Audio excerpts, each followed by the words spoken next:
this is Nina Perlove from the Real Flute Project, and today I am going to talk to Kentucky high school flutists who are auditioning for All-State.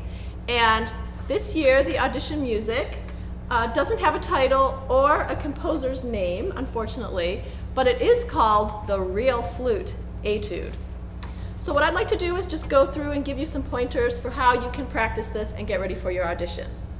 But before I talk about the piece, I thought I would play it for you so you can hear what it sounds like.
So first, let's talk about the slow movement.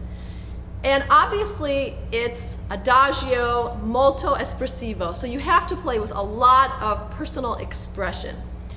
But one of the things you need to do is to maintain the air speed, even when you're playing something slow like this, because you don't want the pitch to drop, especially at the ends of phrases, and you want to keep the singing sound throughout the excerpt. Now, one thing that I suggest you do is start the beginnings of your notes at every phrase beginning and after every breath without using your tongue. So instead of playing ta for the first note, draw the sound up from your breath and just start the sound with ha and let it speak that way. So instead of playing with a harsh tongue at the beginning of the first note, which would be or just draw ha.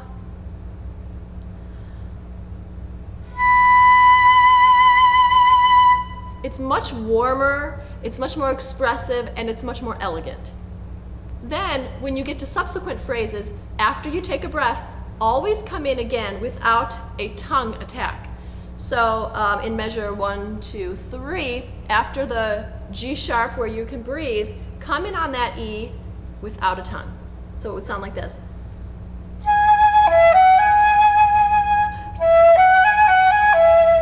See how I just played instead of.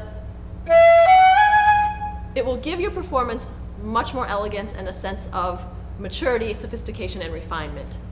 The other thing is to keep your sound quality really warm for this movement. And literally take your hand and blow warm air into your hand. Feel how it changes the way you use your body to produce that warm air. Now blow cold onto your hand and feel the difference. Blowing cold is much higher and more closed off. Now blow warm again. That's the sound that you want when you're playing, that warm breath. With warm air, not cold air. Cold air is like this.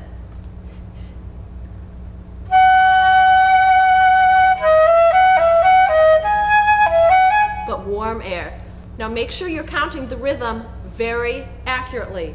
There are a lot of tied notes in this, and tied notes are places where frequently the rhythm gets off, because either the player's not counting the subdivisions through every held note, or because taking a breath after the tied note makes you late. So what you need to do is subdivide in your head all the time and practice with a metronome. Always, please, please, please, always practice with a metronome. So get your metronome on, listen for the subdivisions. Now, what you can do is set your metronome, instead of setting it to 60 when you're first practicing this, set your metronome to 120. If you set it to 120, then you are setting it, instead of to the quarter note, you are setting it to the eighth note. So there will be 8 beats of the metronome, 8 eighth notes in every measure. And you'll count it 1, 2, 3, 4, 5, 6, and 7, and 8, and 1. And that will be very helpful to make sure that your rhythm is accurate.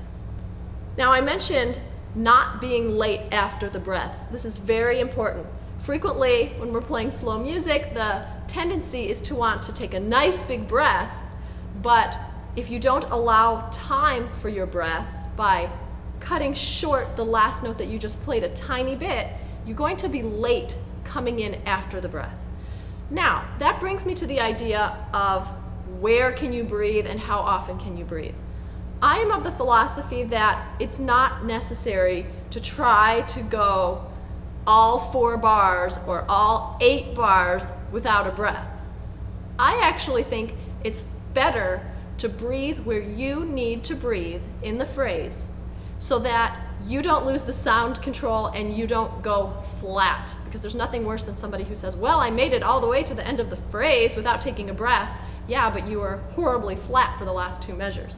So go ahead and breathe where you need to breathe based on where you are in your development of your breathing technique.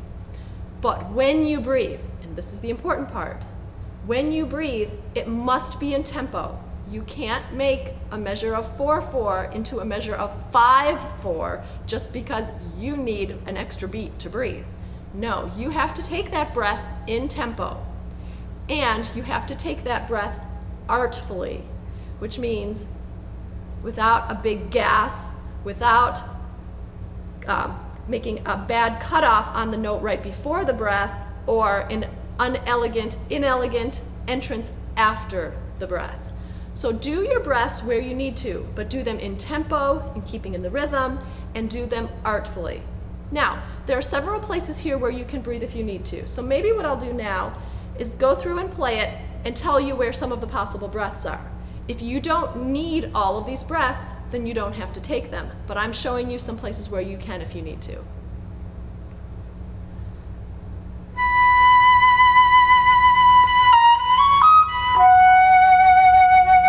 You can breathe here if you need to.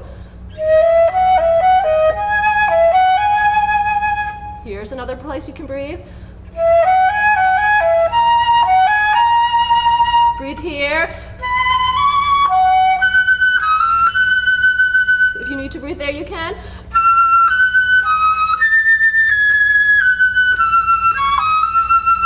Breathe.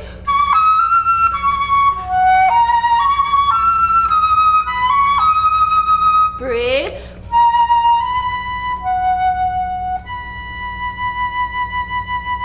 You can breathe there if you need to.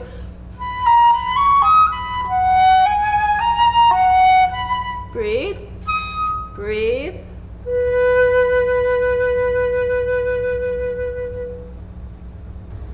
So hopefully that will help get you started on the first movement. Want to get the extra edge on your audition? Here's a hint. Make sure your flute is in good working condition before your audition. There's nothing worse than practicing hard and not playing your best because your flute has a leak or a mechanical problem. So if you think your flute needs repair, I suggest you take it to or mail it to my friend Miles Davis at Miles Ahead Music in Louisville, Kentucky. He always does a great job on the instruments I send him, and he'll take care of yours too. And while you're in his shop, you can have fun trying out the many high-quality new and used flutes he has in stock. Be sure to check out his fully overhauled used Sankyo flute. I played it recently and it's a beautiful instrument. And tell him Nina sent you.